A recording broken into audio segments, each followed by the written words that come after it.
A portion of this video is sponsored by MediaTek. I've carried the Samsung Galaxy Fold for 8 months, and I've been using the Galaxy Z Fold 2 for about 8 hours.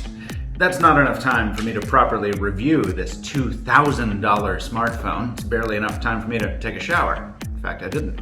But it is enough time to answer some of the most popular questions you've been lobbing my way on Twitter. I'm Mr. Mobile, and this is the Galaxy Z Fold 2 hands-on, featuring your Q&A.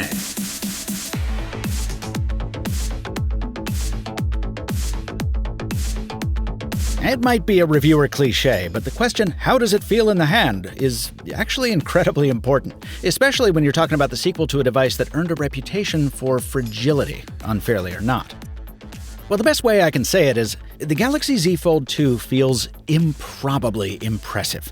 Just like its cousin, the Note 20 Ultra, this thing feels like Samsung poured liquid metal into a mold, like there's no air or empty space inside it. With the Note 20, I get that, because it's just a slab. But this feels that way too, and it has moving parts.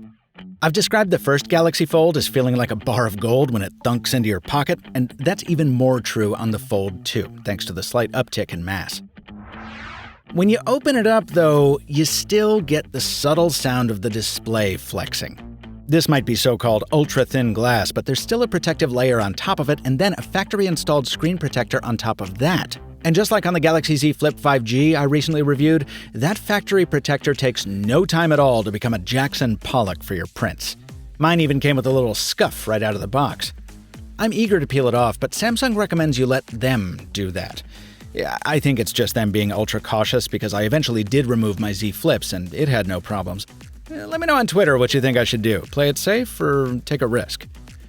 And meanwhile, keep in mind that there's still no proper IP rating for either dust or water resistance. I got your IP rating right here.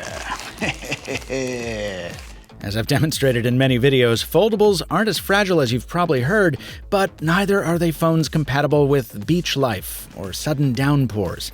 Keep that in mind. For this next segment, I'm sorry, but I'm going to have to flex a little. What Samsung calls Flex Mode is something I specifically asked for when covering the first Fold, an articulable hinge that would enable a mini laptop mode. Well, Samsung started offering Flex Mode on the Z Flip back in February, and it's finally on the Fold now, too. It's not great for my own weirdo use case. You can tell Samsung didn't build it to be a mini laptop. You need to keep the angle pretty close to 90 degrees in order to avoid a wobble, and the keyboard is still kind of cramped down there. That's not a big deal, because the Fold has always been a very comfortable phone for two-thumb typing, and Flex Mode is really meant for apps like Duo, YouTube, and Gallery, which are already optimized for it. Oh yeah, the camera too, forgot about that. Now sadly, Samsung has only given 2 more apps Flex Mode compatibility since February, Calendar and Clock. I mean, I guess that's sort of useful, but it's kind of a bummer. But there's a consolation prize in what I call the Retro Flex Mode, which lets you watch videos on the cover display too. Speaking of which, you know that Vertical Horizon song that goes, "I am everything you want, I am everything you need"? Yeah, that's this cover display. Those of us who loved the trailblazing spirit of the Fold 1 could forgive its outer screen, but it was always the #1 complaint. This one not only expands the display area to almost the entire face of the phone, but also avoids the trap of becoming so big that you can't still use it one-handed. It's a very tall but very narrow canvas, reminiscent of modern Sony phones, which means it's serviceable for scrolling on social and perfect for one-handed quick messages. For everything else, you pop it open. Man, that hinge feels good. And use the also upgraded inner display. You can see for yourself the difference removing that camera cutout and reducing the bezels makes. The phone is still as easy to hold as the first one was, but it's much nicer looking now. This is a first impressions video, so my first impression, great job on the hardware here, really. But don't get carried away with those expectations. A lot of you asked about the crease, and yeah, it is still here, and probably always will be until material science makes a breakthrough. Here's the thing though, as an 8-month Galaxy Fold owner, let me tell you that while it looks kind of janky, I know, it's not something that bothers you once the first day goes by. When you're using the phone, looking at it straight on, you don't see the crease. Someone on Twitter said it kind of disappears like the notch does on other phones, and I think that's right. As for the rest of this display, again, it's only my first day, I need to use it in different lighting conditions and so on. But so far, I haven't seen the jelly scrolling or the tearing/bleeding issues I noticed on Fold 1 after a while. And the combination of a high refresh rate with a folding screen, just as impressive as you'd expect. If there's a number one disappointment I had to put my finger on for the first day, it's what's not included in the box.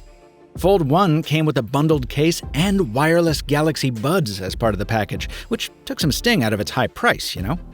Well, Fold 2 comes with nothing but a bunch of warnings and a 25-watt fast charger.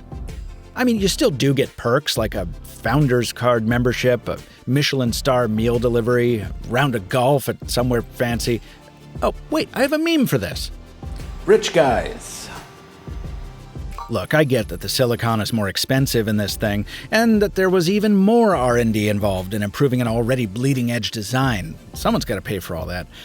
But I wish Samsung hadn't cut those in-box perks this early into a new generation of smartphone. I feel like we're still supposed to be in the honeymoon phase with foldables, and bundled Galaxy Beans or even a Galaxy Watch would have gone a long way toward making that $19.99 sticker price a little more palatable. The biggest question to hit my inbox right after a quick word from the sponsor who's keeping the Mr. Mobile family connected. That sponsor is MediaTek. You might know them from their smartphone chipsets, but what you might not know is that MediaTek also powers smart home devices in 1 out of 5 homes. Why am I telling you this from the driver's seat of a car? Well, because the Mr. Mobile apartment already features smart devices in literally every room of the house. But the type of tech at my dad's house is decidedly different. So I set my dad up with this Lenovo Smart Display that MediaTek sent me. With this, he can keep track of the weather, see favorite photos, listen to music, even watch his own YouTube videos, all just by talking to it. It's all possible thanks to MediaTek, the world's #1 connectivity provider. To learn more, visit this link, and thanks to MediaTek for sponsoring this video. Far and away, the biggest talk on my Twitter today is how the Z Fold 2 compares to that other multi-screen smartphone from Microsoft, the Surface Duo. Now, I'm still not allowed to show you the software on the Duo, which is why you haven't seen a video from me yet, but I can tell you that while it's natural to want to compare these devices, they're really built for very different customers.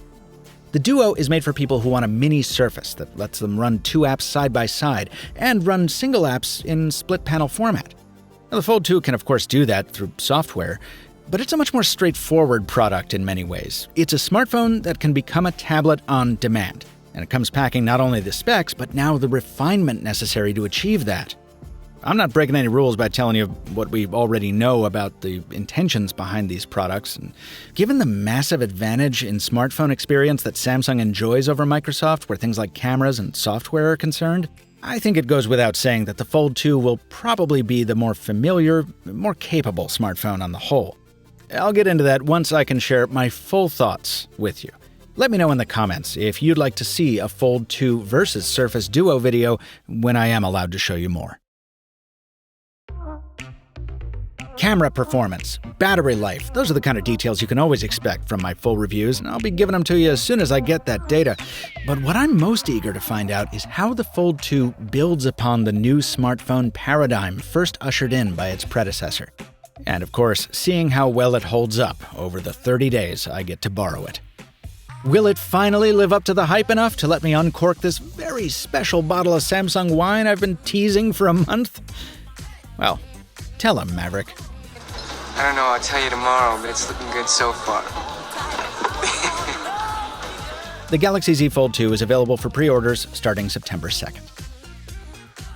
This video was produced following 8 hours with the Samsung Galaxy Z Fold 2 review sample provided by Samsung. Mr. Mobile works for you, though, not the manufacturers. Samsung provided no compensation for this coverage, nor was it offered copy approval or an early preview. That means they're seeing it for the first time right alongside you.